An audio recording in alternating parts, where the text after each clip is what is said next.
O que define a fronteira entre o exercício legítimo do poder e um ato de abuso? Sabe, quando que um policial, um juiz, quando que essa pessoa cruza a linha? Essa é a questão central da nossa análise de hoje, mergulhando na Lei de Abuso de Autoridade do Brasil.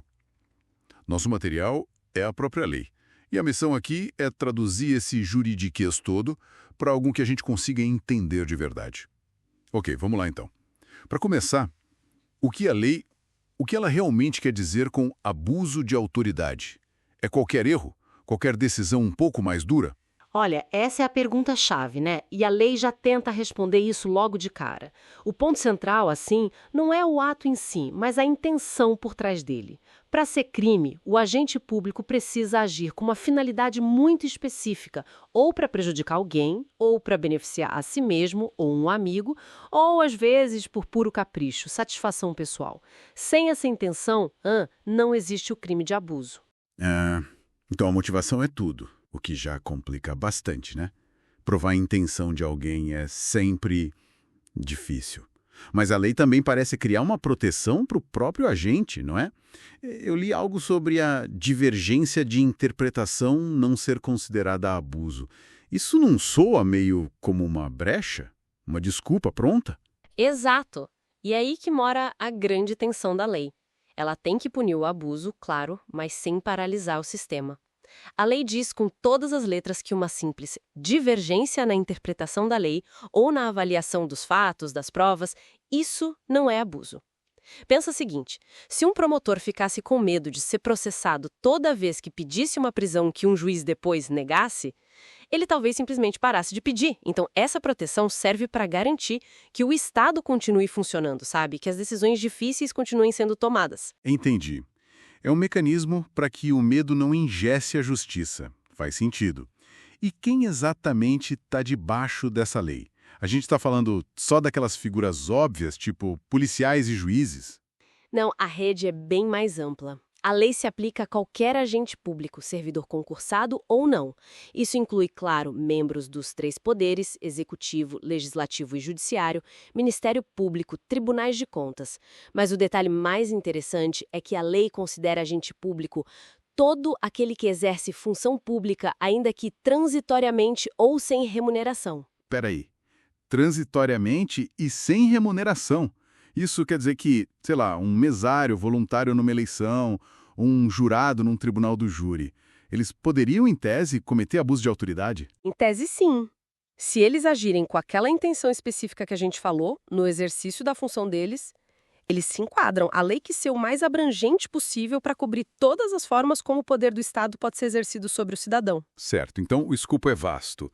Agora, digamos que um ato foi comprovado como abuso, com intenção maliciosa e tudo mais. O que acontece com esse agente público? A punição é imediata e severa? Bom, a lei estabelece um cardápio de consequências. A primeira, mais direta, é a obrigação de indenizar a vítima pelo dano que ela sofreu. Depois vem as punições mais pesadas. A inabilitação para exercer cargo público, que pode ir de 1 a 5 anos, e a mais grave de todas, que é a perda do cargo. Espera um pouco. A perda do cargo me parece a consequência mais lógica, né? Mas me diz se eu entendi direito. Um agente pode ser condenado por abuso e mesmo assim não perder o cargo na primeira vez? Isso parece surpreendentemente leniente. Qual é a lógica? A sua surpresa é a chave para entender a lógica da lei. Ela busca proporcionalidade. A perda do cargo e a inabilitação não são automáticas. Elas só acontecem se houver reincidência. Ah, reincidência. Isso, se o agente já tiver sido condenado por outro crime de abuso antes. E mesmo assim, o juiz precisa declarar isso de forma bem fundamentada na sentença. Então é como um cartão amarelo antes do vermelho. A lei dá uma segunda chance.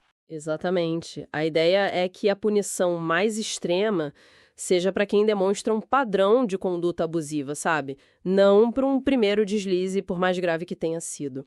E, além disso, existem penas alternativas à prisão, como a prestação de serviços à comunidade ou a suspensão do cargo por até 6 meses com perda de salário. E essas punições criminais, como elas se relacionam com o processo administrativo?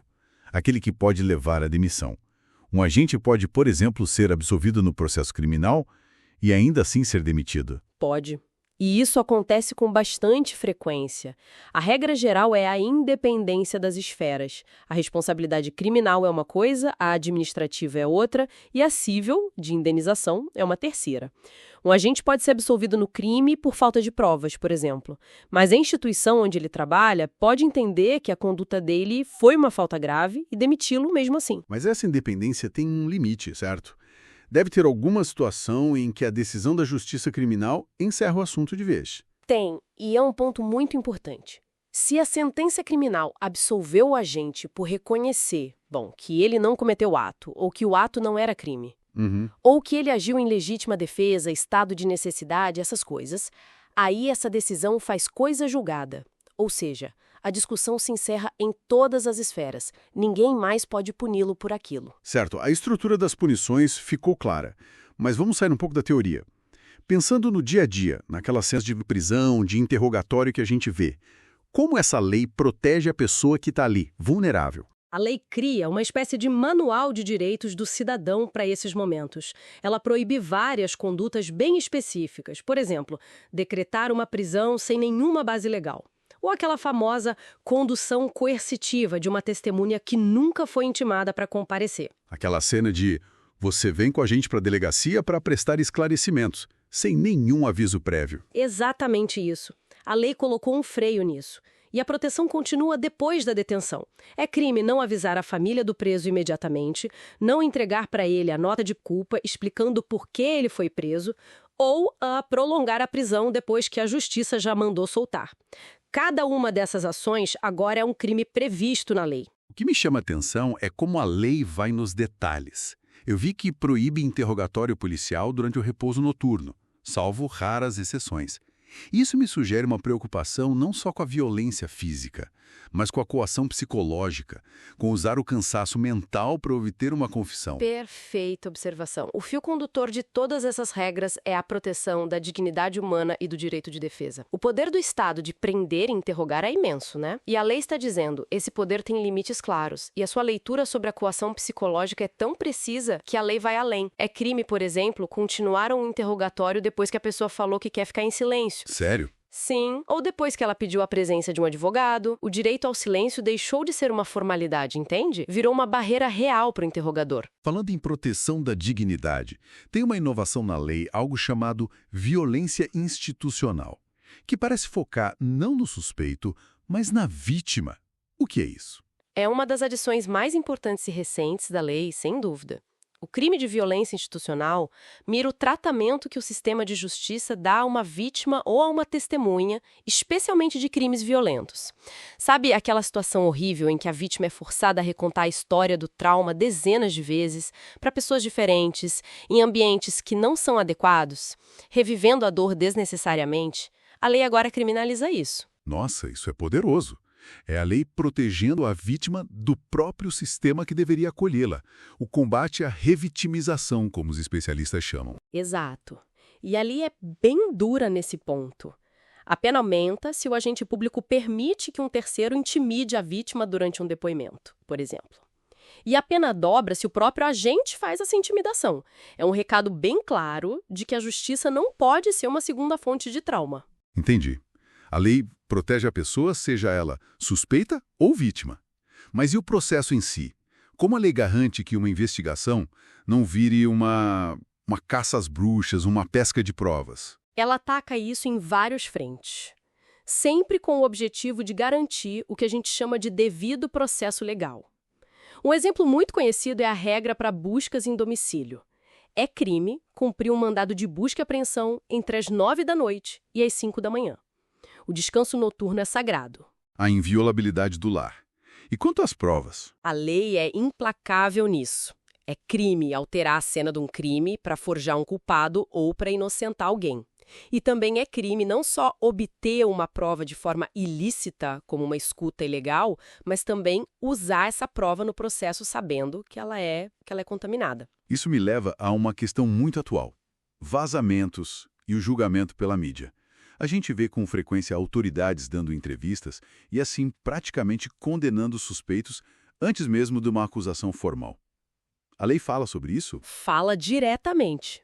É crime divulgar gravações ou trechos de gravações que não tenham nada a ver com a investigação só para expor a intimidade de uma pessoa. E, o mais importante, é crime a autoridade responsável pela investigação antecipar a atribuição de culpa, seja numa coletiva de imprensa ou até numa postagem em rede social. É uma tentativa de garantir que o julgamento aconteça no tribunal e não na opinião pública, né? Fazendo um balanço da nossa conversa, a lei parece desenhar um mapa bem detalhado do que uma autoridade pode e, principalmente, não pode fazer. Fica claro que a grande ideia é colocar freios no poder do Estado. Exatamente. O que todos esses crimes têm em comum é a defesa de uma ideia central. O poder do Estado não é absoluto. A investigação tem que seguir regras. O direito de defesa não é um obstáculo, é parte essencial do jogo. A lei criminaliza começar uma investigação sem nenhum indício só para perseguir alguém. E também criminaliza negar ao investigado e ao advogado dele o acesso aos autos do processo.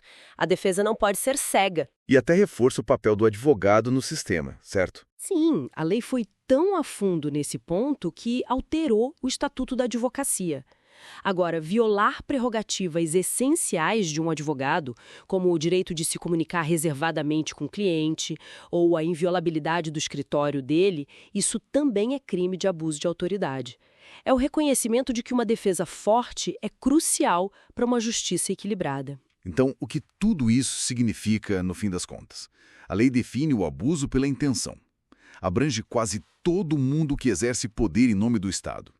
E cria proteções muito concretas para o cidadão em momentos de vulnerabilidade. E como a gente viu, ainda inova ao proteger a dignidade da vítima com esse crime de violência institucional. O quadro geral é exatamente este. A lei representa um esforço para equilibrar duas forças que vivem em tensão em qualquer democracia. De um lado, a necessidade de um Estado forte com autoridade para investigar e punir crimes. Do outro, a necessidade de proteger o cidadão contra o poder excessivo desse mesmo Estado. É um cabo de guerra permanente. Um equilíbrio bem delicado. Muito. E isso nos deixa com uma reflexão importante.